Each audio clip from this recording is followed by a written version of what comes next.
अस्सलाम वालेकुम। Programme global review सां गॾु मां आहियां जो मेज़बान इशफाक अहमद। नाज़रीन, पाकिस्तान में पूरी दुनिया में हिन वक़्तु जेका माहौलियाती तब्दीली आहे उन जा तमामु घणा असरात नज़र पिया अचनि। पाकिस्तान उन्हनि मुल्कनि मां हिकु आहे जंहिंखे माहौलियाती तब्दीली तमामु घणो नुक़सान पहुचायो आहे। असां 2010 खां वठी हिन वक़्त ताईं 4 खां 5 भेरा बरसातुनि जी तबाहियुनि जे करे असां मुतासिर थिया आहियूं ऐं इन जो जेको असर आहे, जेको रिज़ल्ट आहे, उहो असां वटि पहुचे थो।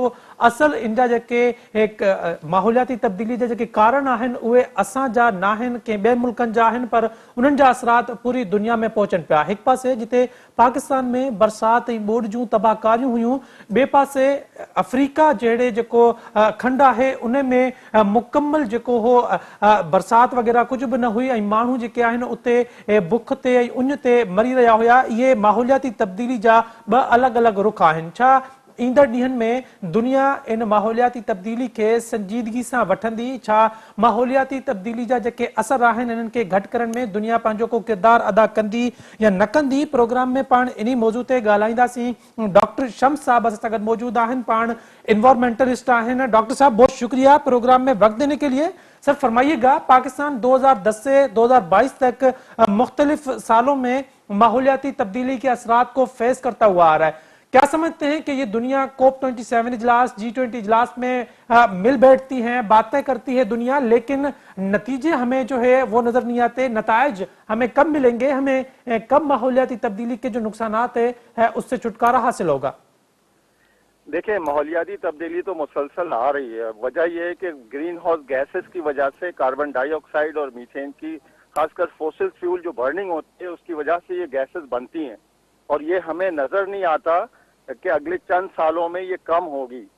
इसलिए जो COP27 हुई है उसमें भी प्लेज किया गया है कि 45% 2030 तक 45% ग्रीन हाउस गैसेस को कम किया जाए, यानी फोसिल फ्यूल की बर्निंग को, यानी पेट्रोल, डीजल का, कोयला, इनकी बर्निंग को कम करें और 2050 तक कहा है कि जीरो इमिशंस पे आए।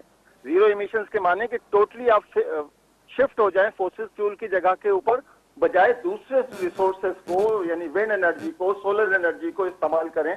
इस वक्त हमें ये चीज नजर नहीं आती, इसलिए कि सबसे बड़ी जो इमिशन आ रही है वो आ रही है चाइना से। इस वक्त जो दुनिया के 7 ममालिक हैं, जिसमें चाइना है, यूएसए है, इंडिया है और यूरोपियन यूनियन है, ये 7 ममालिक हैं, ये मिलकर के 50% ग्लोबल वार्मिंग कर रहे हैं और हमारे ऊपर असर ये हो रहा है कि हम 6-7वें नंबर पे आ गए।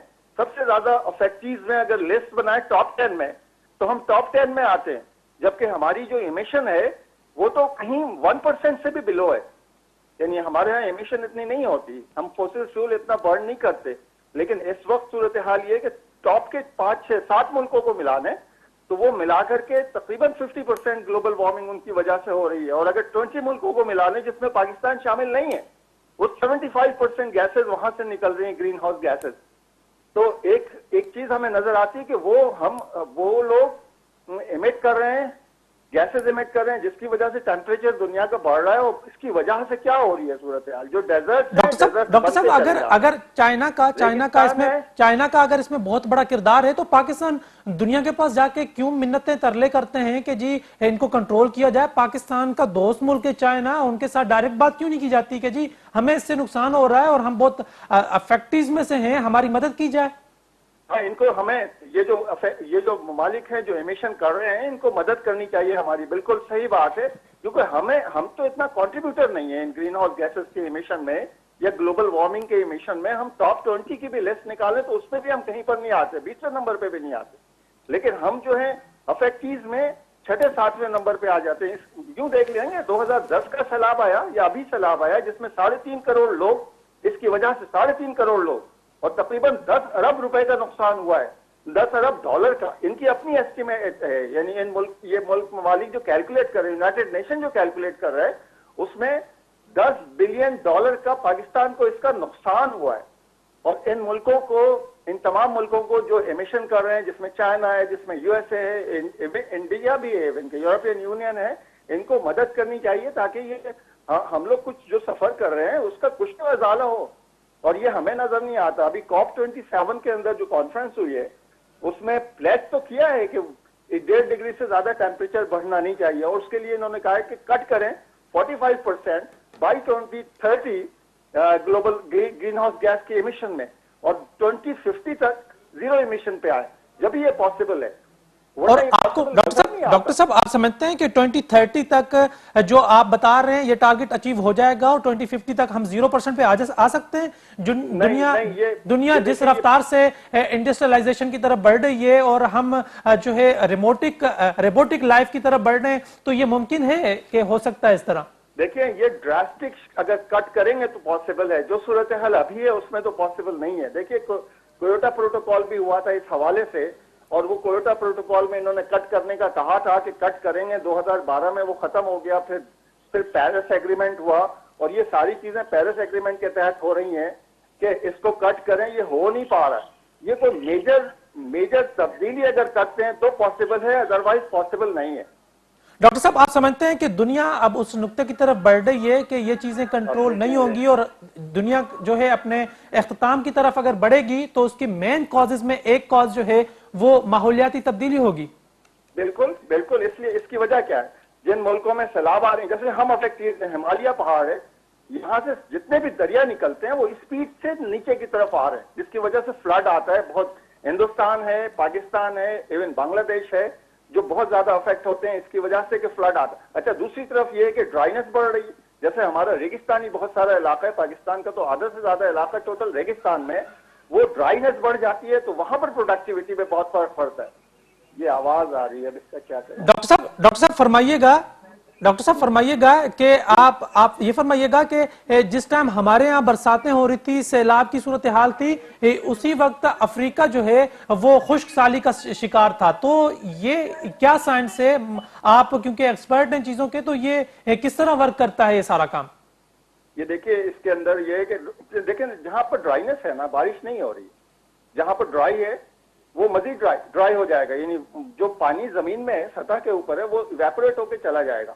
और ये जो हो रहा है सैलाब के सूरत हाल, जो पहाड़ी इलाके हैं, जो ममालिक पहाड़ के साथ लगे हुए हैं, जैसे हिमालय के साथ हमारा मुल्क है लगा हुआ, इंडस रिवर है, तो पानी बहुत तेजी से जब मेल्टिंग होती है तो बहुत तेजी से होती है, इतनी तेज होती है कि वो बहुत सारे इलाके को सैलाब ज़दा कर देती है। समझे ना कि ये 3.5 करोड़ लोग, हम इस वक्त जो सैलाब आया था उसमें 3.5 करोड़ अफराद पाकिस्तान के, एक बड़ी पॉपुलेशन अफेक्ट हुई थी, जिसमें सिंध है, बलूचिस्तान का एरिया है, बहुत ज्यादा अफेक्ट हुआ था इसकी वजह से।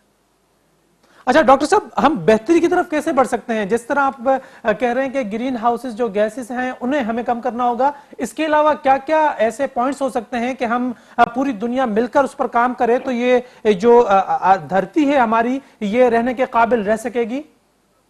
अच्छा देखें, 2 फैक्टर हैं, एक तो ग्रीन हाउस गैस के इमिशंस हैं, इसके माने सोर्सेज बढ़ा रहे हैं, और दूसरी तरफ हम सिंक्स को खत्म कर रहे हैं। सिंक्स मीन्स फॉरेस्ट, यानी फॉरेस्ट में सारी greenhouse gas, carbon dioxide forest जल्ब करते हैं।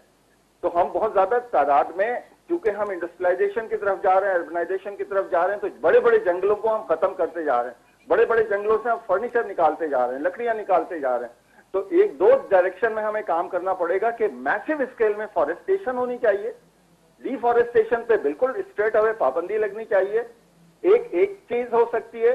और दूसरी है कि एमिशंस का अल्टरनेट सोर्स ऑफ एनर्जी की तरफ जाना पड़ेगा, जिसमें विंड एनर्जी है, जिसमें सोलर एनर्जी है, जिसमें दूसरे और भी चीजें एक्सप्लोर करें जहां से एनर्जी ले सकते हैं।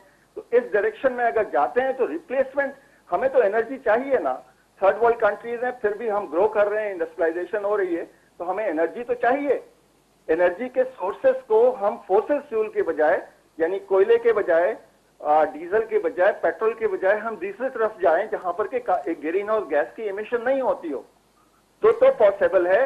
इस वक्त सबसे ज्यादा जो कंट्रीब्यूटर है, सबसे बड़ा तो चाइना है, फिर यूएसए है, फिर इंडिया भी बहुत बड़ी तादाद में इस वक्त एमिट कर रहा है, फिर यूरोपियन यूनियन के कुछ ममालिक हैं, यूरोपियन यूनियन के वो ममालिक जो न्यूक्लियर एनर्जी की तरफ हैं, जैसे फ्रांस है, उसका कॉन्ट्रीब्यूशन इतना ज्यादा नहीं है, लेकिन कुछ ममालिक हैं जहां पर के कोयले का इस्तेमाल होता है एनर्जी के लिए, तो वहां पर तो है, उसको कट करने की जरूरत है। यानी स्लैश बिल्कुल स्ट्रेट अवे 50%, 45%, 60% कट कर दें और अल्टरनेट सोर्स ऑफ एनर्जी की तरफ जाएं, तो ये पॉसिबल है कि हम बेहतरी की तरफ जाएंगे। डॉक्टर साहब ये फरमाइएगा कि क्या मैं एक किताब पढ़ रहा था कि उसमें लिखा हुआ था कि 2050 तक ये दुनिया खत्म हो सकती है और उसका एक ही रीजन था, वो थी माहौलियाती तब्दीली। आप इस बात से इत्तेफाक कर सकते हैं? खत्म होना तो नहीं है, लेकिन मेजर तब्दीली आ सकती है इसके अंदर। और वो खत्म मेजर तो खैर तब्दीली नहीं वो होगी, मेजर खत्म तब्दीली नहीं क्या होगी, होगी? लेकिन बड़ी बड़ी तब्दीली आ सकती है इसके अंदर कि जो जो रेगिस्तान है वो बिल्कुल ड्राई हो जाएंगे, जहां पर वाटर आता है वहां पर फ्लड बहुत ज्यादा आएगा, पॉपुलेशन के ऊपर बहुत असर पड़ेगा। खत्म तो नहीं होगी, लेकिन ये मेजर अफेक्ट होगा। जब भी यूनाइटेड नेशन इसमें बार बार यूएन के सेक्रेटरी जनरल पाकिस्तान आए थे इस सैलाब में, तो आप अंदाजा करें कि हमारे यहाँ सैलाब आया, यूएन सेक्रेटरी जनरल यहाँ पाकिस्तान आए, तो ये कितना बड़ा इशू है कि देखें ना, हम 25, 23, 24 करोड़, तकरीबन 23 करोड़ लोग हैं दुनिया के, जो जो बहुत ज्यादा, फिर इंडिया भी साथ में है, वो भी अफेक्ट ही होगा। जहाँ जो भी हिमालय के साथ जो भी जुड़ा हुआ है, क्योंकि बहुत तेजी से पानी आ रहा होता है, तो ये अफेक्ट तो होगा इन एरियाज में, हेवीली पॉपुलेटेड एरिया अफेक्ट होगा। लेकिन दुनिया खत्म होने का जरा सा मैं इस बारे में नहीं कह सकता हूँ श्योरिटी के साथ, लेकिन अफेक्ट ह्यूमन पॉपुलेशन के ऊपर बहुत अफेक्ट पड़ेगा। अच्छा डॉक्टर साहब, ये फरमाइएगा कि कोप 27 या G20 इजलास में जो माहौलियाती तब्दीली के हवाले से डिस्कशन होती है, आप कितने पुरुम्मीद हैं कि इन इजलास में, इस तरह की मीटिंग में जो फैसले होते हैं उन पर अमल दरामद भी होगा और दुनिया में कुछ बेहतरी आएगी? अच्छा, इसके अंदर सूरत हाल ये होती है कि बाज ममालिक, क्योंकि जब आप कट करते हैं तो आपकी इकोनॉमी बहुत ज्यादा डिस्टर्ब होती है। अमेरिका, यूएस खासकर, जब पहली दफा ये कॉन्फ्रेंस हुई थी जिसमें कोयडा प्रोटोकॉल से अमेरिका निकल गया था, उसकी सबसे बड़ी वजह ये थी कि हम कट करें। मिसाल के तौर पे अमेरिका के अंदर जो source of energy, major source of energy एक कोल है, जो कि शिफ्ट कर रहे हैं वो, लेकिन उस वक्त की बात है जब कोयटा प्रोटोकॉल था, तो उस वक्त अमेरिका निकल कर आ गया था। फिर बराक ओबामा ने पेरिस एग्रीमेंट किया था, उसके बाद 2005 में पेरिस के अंदर हुआ था। लेकिन ये जो सूरत हाल है ना कि बड़े बड़े ममालिक जो हैं उनकी इकोनॉमी बहुत डिस्टर्ब हो जाती है, उनकी इकोनॉमी बेस करती है कोल पे, कोल एनर्जी पे, तो वहां पर वो प्रॉब्लम करते हैं बहुत ज्यादा कि वो नहीं मानते। तो इसमें यूएस बहुत बड़ा रोल है कि यूएस नहीं मानता है। लेकिन इस वक्त सबसे ज्यादा जो कंट्रीब्यूटर, सबसे बड़ा कंट्रीब्यूटर इस वक्त वो चाइना हमें नजर आता है कि चाइनीज तो जो है वो बहुत ज्यादा कोल का इस्तेमाल कर रहे हैं। डॉक्टर साहब, कोल को जब तक कोल का कट नहीं करेंगे तो पॉसिबल नहीं है। ठीक है डॉक्टर साहब, बहुत शुक्रिया आप प्रोग्राम में शामिल होने के लिए। नाज़रीन, डॉक्टर शम्स असां सां गॾु मौजूद हुया। आप पाण इन्वायरमेंटलिस्ट आहिनि ऐं माहौलियाती तब्दीलियुनि जे हवाले सां पाण गहरी नज़र रखंदड़ आहिनि, छाकाणि त हिन वक़्तु दुनिया में जेको सभिनि खां वॾो ख़तरो आहे उहा माहौलियाती तब्दीली आहे। असां ॾिठोसीं त कोप 27 इजलास जेको थियो आहे उन में बि माहौलियाती तब्दीली जे हवाले सां इजलास थींदो आहे इहो। उन में इन ॻाल्हि ते ज़ोर भरियो वियो त माहौलियाती तब्दीली जेका आहे उहा दुनिया जे लाइ सभिनी खां वॾो ख़तरो बणिजी वई आहे। उन में सेक्रेटरी जनरल गॾियल क़ौमनि जे एंटोनियो गुतेरेस जेको आहे ख़िताब कंदे चयो त असांखे इन ते कंट्रोल करणो पवंदो या असांखे ख़ुदकुशी करणी पवंदी, यानी माहौलियाती तब्दीली एतिरी ख़तरनाक आहे त इहो असां पंहिंजे लाइ ख़ुदकुशी जा जेके सबब आहिनि पाण पैदा पिया कयूं, छाकाणि त असां ॾिठोसीं त पाकिस्तान में उन जूं तबाही जूं जेके असरात आहिनि उहे नज़र आया। अफ्रीका में असांखे जेको आहे उन माहौलियाती तब्दीली जो ॿियो रुख नज़र आयो। हिते तमामु घणियूं बरसातूं ऐं हुते का बरसात न, ड्राइनेस जेका आहे उहा इंतिहाई हद ताईं वधी वई ऐं इहे ई माहौलियाती तब्दीली जा जेके असर आहिनि इहे पूरी दुनिया जे लाइ वधीक ख़तरनाक बणजंदा पिया वञनि। प्रोग्राम जो सिलसिलो जारी आहे, हिते वक़्तु आहे ब्रेक जो, असां सां गॾु रहिजो।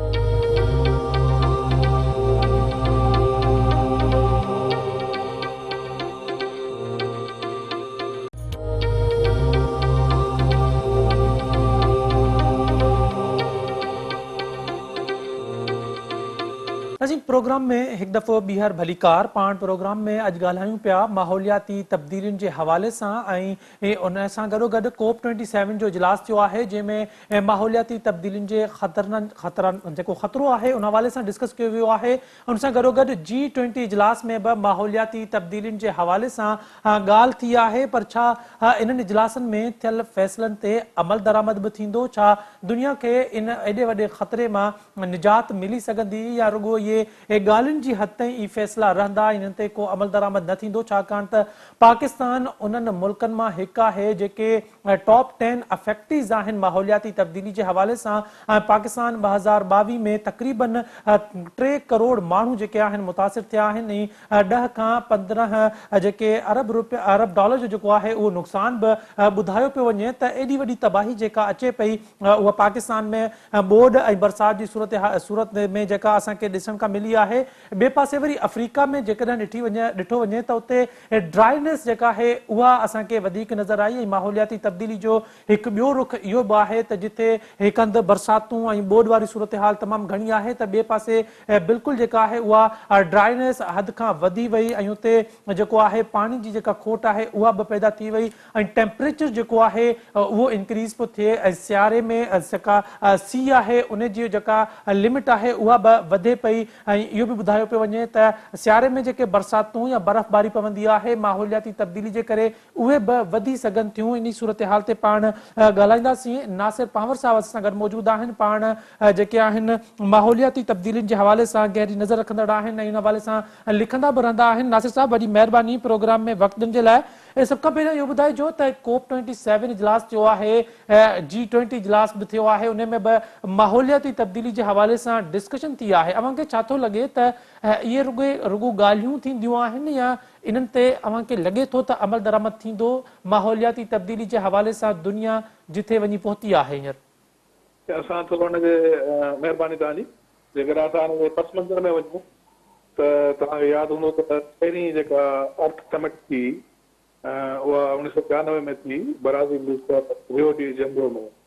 त 1992 खां वठी 2022 ताईं हिकिड़ो तमामु ॾुखो सफ़र आहे जेको माहौलियात जे हवाले सां मौसमी तब्दीली जे हवाले सां सॼी दुनिया कयो आहे। ऐं उन हवाले सां हिकिड़ी जेका साइंटिफिक जेके पंहिंजो एस्टेब्लिश थियल आहे पंहिंजे स्टडीज़ जे थ्रू त क्लाइमेट चेंज हिकिड़ी हिन सदीअ जी वॾी हक़ीक़त आहे क्लाइमेट तब्दीलियूं। ऐं उन में उनजा हिकिड़ा मुल्क आहिनि जेके उनजो सबबु आहिनि ऐं हिकिड़ा मुल्क आहिनि जेके मौसमी तब्दीली करे घणो मुतासिर थी रहिया आहिनि, जंहिंमें पाकिस्तान जीअं तव्हां शुरू में चयो शामिल आहे। त असां ॾिसूं पिया त हर साल मौसमनि जी जेका शिदत आहे उहा वधे पई ऐं इहा हाणे काफ़ी सालनि खां मतिलबु आलमी माहौलियाती इदारा जेके आहिनि उन में अक़वाम मुतहिदा आहे ऐं अक़वाम मुतहिदा जे तहत हिकिड़ो इदारो आहे governmental panel on climate change, जंहिंखे IPCC चयो थो वञे। उहो तक़रीबन हर साल ॿिए साल इन हवाले सां असांखे आगाह कंदो रहियो आहे त एक्सट्रीम वेदर पैटर्न्स वधंदा। तव्हांखे यादि हूंदो त पाकिस्तान में हिन साल मार्च में, अप्रैल में, मई में पाणीअ जी शदीद खोट हुई ऐं जेका गर्मी हुई शदीद हुई ऐं उन खां पोइ वरी तव्हां पोइ त हिकिड़े पासे असां हिन गर्मीअ खे मुंहुं ॾिनो ऐं उन में पंहिंजो सॼी सिंध में ख़ासि करे पाणी पीअण जे पाणी जी सूरत हाल ख़राबु हुई, ज़रात जे हवाले सां पाणी कोन हो। उन खां पोइ वरी जेको मॉनसून बरसाति में सिलसिलो शुरू थियो त पोइ वरी असां हिकिड़ी तमामु गैर मामूली बरसातूं कयूं ऐं जेका बोथ जी सूरत हाल थी जेका पाकिस्तान दुनिया जे तारीख़ में जेको आहे सो हुनखे 10 वॾनि डिज़ास्टर्स हुनखे शामिलु कयो वियो आहे जेको हिन साल जी ॿुधाए। त अहिड़े क़िस्म हिन साल इहो आहे त जेको हिन साल जेका बोध जो जेको पंहिंजो घणो जेको हुनजो हिसो आहे कंट्रीब्यूशन आहे उहो फ्लैश फ्लड जे हवाले सां थियो आहे त जेके बरसातूं थियनि थियूं उनजे करे ऐं उनजे हवाले सां असांजो जेको ड्रेनेज सिस्टम आहे, जेको आबपाशी सिस्टम आहे, उहो उनजी कैपेसिटी खां तमामु मथे अची वई।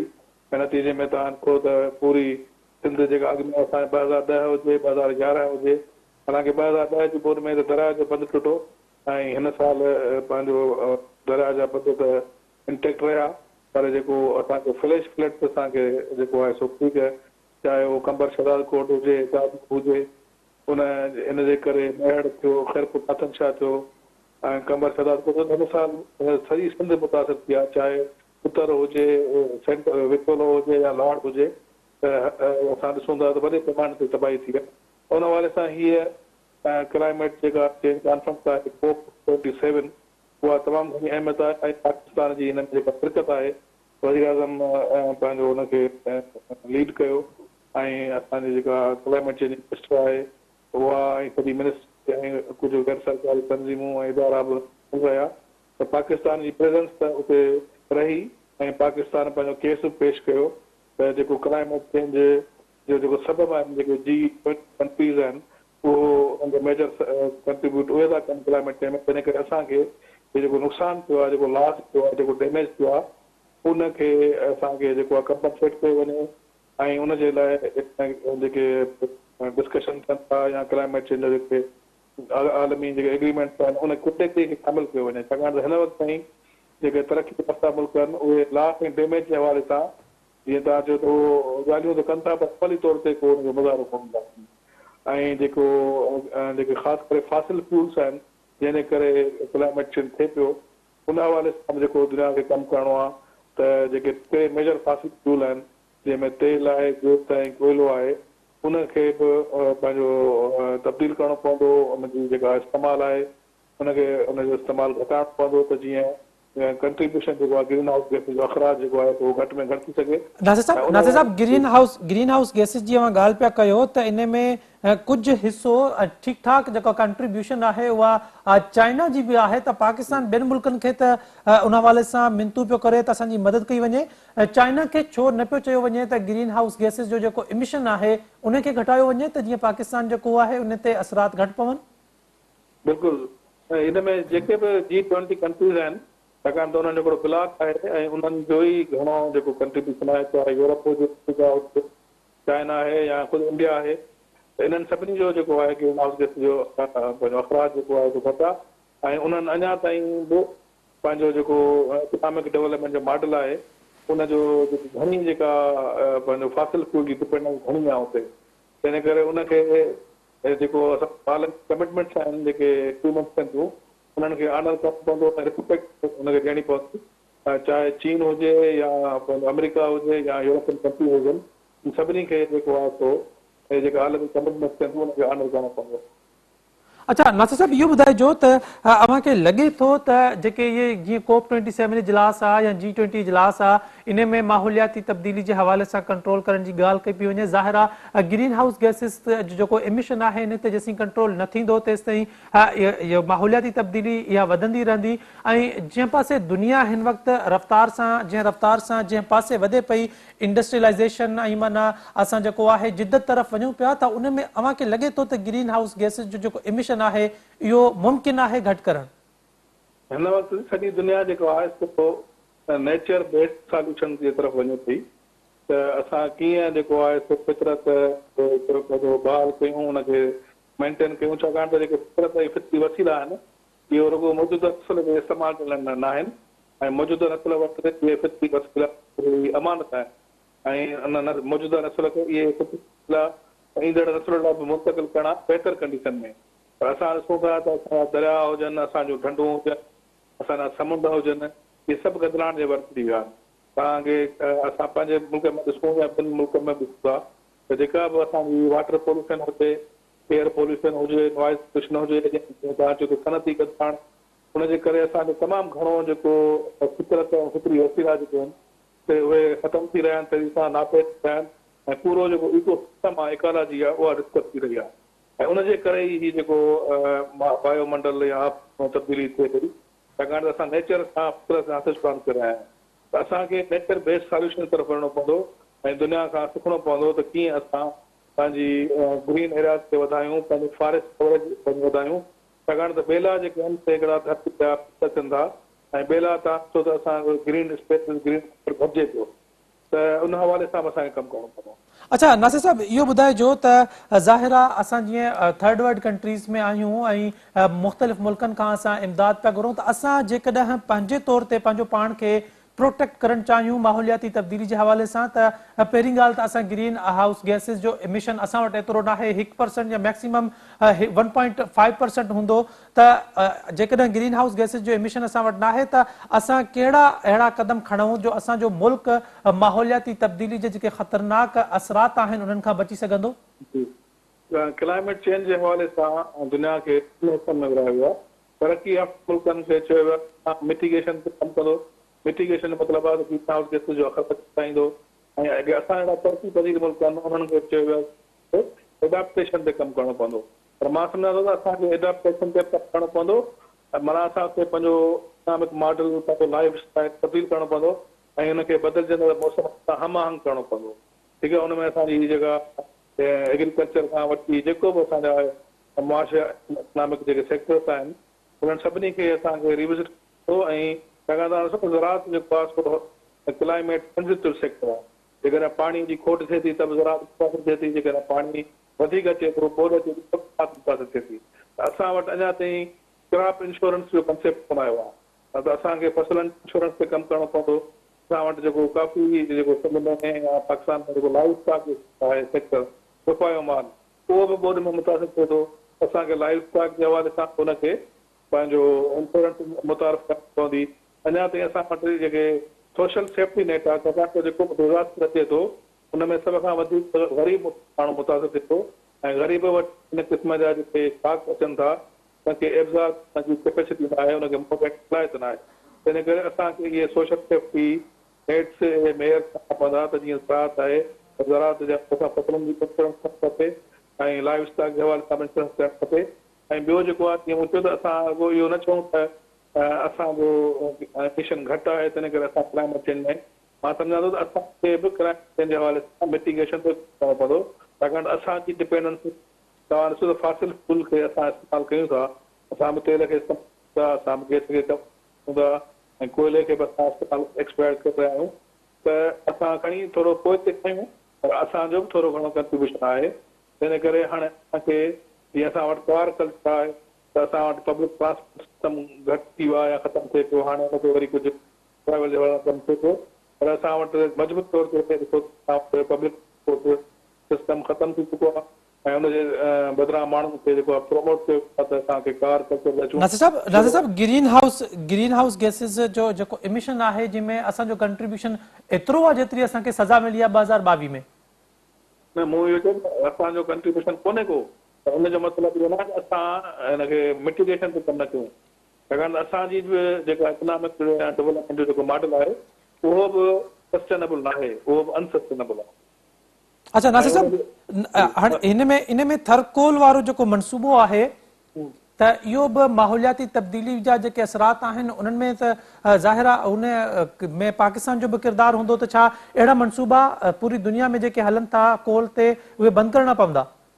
बिल्कुलु, छाकाणि त तव्हां ॾिसो हर जेको कोयलो आहे सॼी दुनिया बैटरी एनर्जी थी थिए त मीन्स इहा फासिल फ्यूल जेको तमामु हिकिड़ो शदीद हुनजो जेको इमिशन आहे या जेको क्लाइमेट ते असरु पए थो हुन में कोयले जो बि कंट्रीब्यूशन आहे ऐं सॼी दुनिया कोयले खे जेको आहे चए थी हिनखे धरतीअ में पूरो रहणु खपे, हुनखे धरतीअ खां ॿाहिरि न कढो।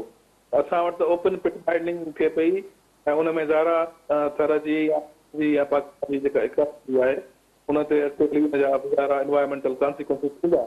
इहो असां नथा थी सघूं त माहौलियाती असर न थींदा।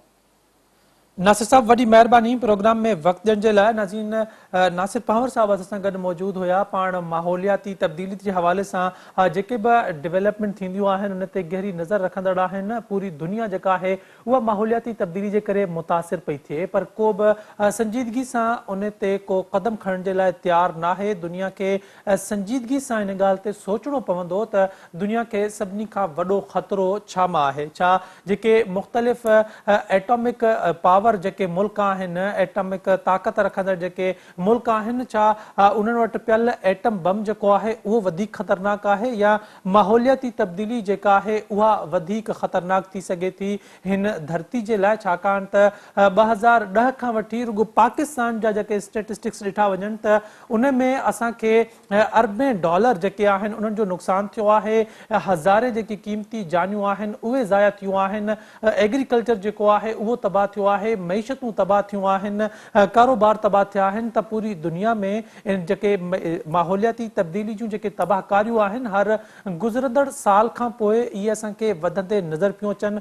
COP27 जे इजलास में असां ॾिठोसीं त केतिरा ई मुल्क जेके आहे उन में शरीक थिया, उन्हनि गॾिजी वेही इन्हनि ते ॻाल्हायो पर छा अमली तौर ते इन्हनि ते कम बि थींदो? छा जेके दुनिया जूं सभिनि खां वॾियूं मईशतूं आहिनि उहे इहो फ़ैसिलो करण जे लाइ तयारु आहिनि त पंहिंजी मईशत खे हू घटाइण जे लाइ राज़ी थींदा? छाकाणि त जीअं उन्हनि जी मईशत एक्सपेंड पई करे त ग्रीन हाउस गैसिस जो जेको इख़राज आहे, जेको इमिशन आहे उहो वधे पियो ऐं उहो ई मेन कारण थो बणिजे माहौलियाती तब्दीली जे हवाले सां। ऐं जेको हिन दुनिया जो जेको माहौल आहे उनखे वधीक ख़राब पियो करे, टेम्परेचर इंक्रीज़ पियो थिए ऐं उन सां टेम्परेचर इंक्रीज़ सां गॾु बरसातूं वधीक थियूं पवनि। सियारे में सीउ जेको आहे उहो वधीक थो पवे, बर्फ़बारी वधीक थी पवे ऐं दुनिया जा कुछ अहिड़ा मुल्क बि आहिनि जिते वरी बरसात नथी पवे ऐं उते वरी जेको आहे ॿियो रुख आहे माहौलियाती तब्दीली जो त ड्राइनेस हद खां वधीक थी वञे। असांखे यादि आहे त